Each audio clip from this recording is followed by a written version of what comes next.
Serie B-Win. Tutti i colori della passione. Riduci entrambe da una sconfitta, Padova e Nocerina scendono in campo all'Euganeo per la 20ª giornata di Serie B-Win. Dal canto si affida alla coppia Cutolo-Ruopolo per scardinare la difesa rossonera. Plasmati con Farias nell'11 campano, arbitra Cervellera. È buona la partenza degli ospiti che al sesto recuperano un pallone con Plasmati, poi va al tiro Scalise, soltanto calcio d'angolo per la Nocerina. La partenza buona dei rossoneri dà i suoi frutti al 15° con un pallone recuperato all'altezza della linea mediana del campo, poi Farias in campo aperto al limite dell'area, il suo destro, la deviazione di Pellizzoli e Plasmati segna l'1-0 per i campani. Secondo gol in campionato per l'ex attaccante della Catania, fanno festa i tifosi della Nocerina. La gioia dei rossoneri però dura soltanto 2 minuti, intanto qui riapprezziamo il sinistro vincente di Plasmati. Dura soltanto 2 minuti perché su questa azione il Padova arriva al pareggio. Il colpo di testa di Osushi, Pomante tiene in gioco Marcolini che segna 1-1, tutto da rifare quindi per la Nocerina con il gol di Marcolini. Ci sono le proteste dei giocatori della Nocerina, ma era posizione regolare per Marcolini.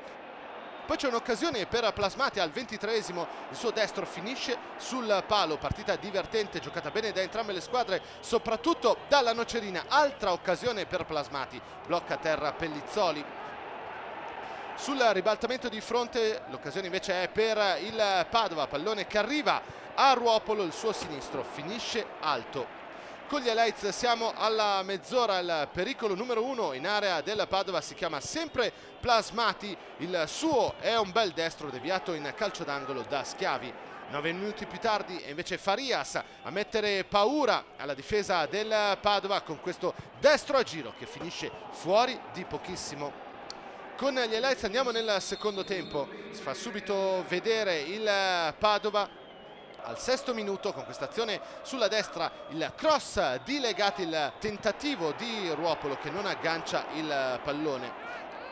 4 minuti più tardi c'è un'azione in area di rigore della Nocerina per Cervellera, è fallo di Bruno su Cutolo, rigore per i padroni di casa. Sul dischetto si presenta Milanetto e ribalta il match. Padova avanti 2-1 al 10° del secondo tempo con il rigore dell'ex centrocampista del Genoa, prende fiato dal canto, eccolo qui il gol del 2-1. Anche in questa occasione dura pochissimo la gioia del vantaggio perché al 13° splendida punizione di Plasmati che gela Pellizzoli, pallone che passa sopra la barriera. Terzo gol dell'attaccante della Nocerina, doppietta per lui in questo pomeriggio all'Euganeo.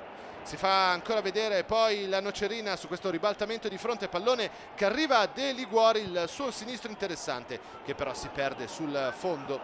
Altro pericolo in area di rigore del Padova, lo porta Farias, servito in verticale, il tocco della punta brasiliana, fuori di pochissimo, Nocerina vicina al vantaggio.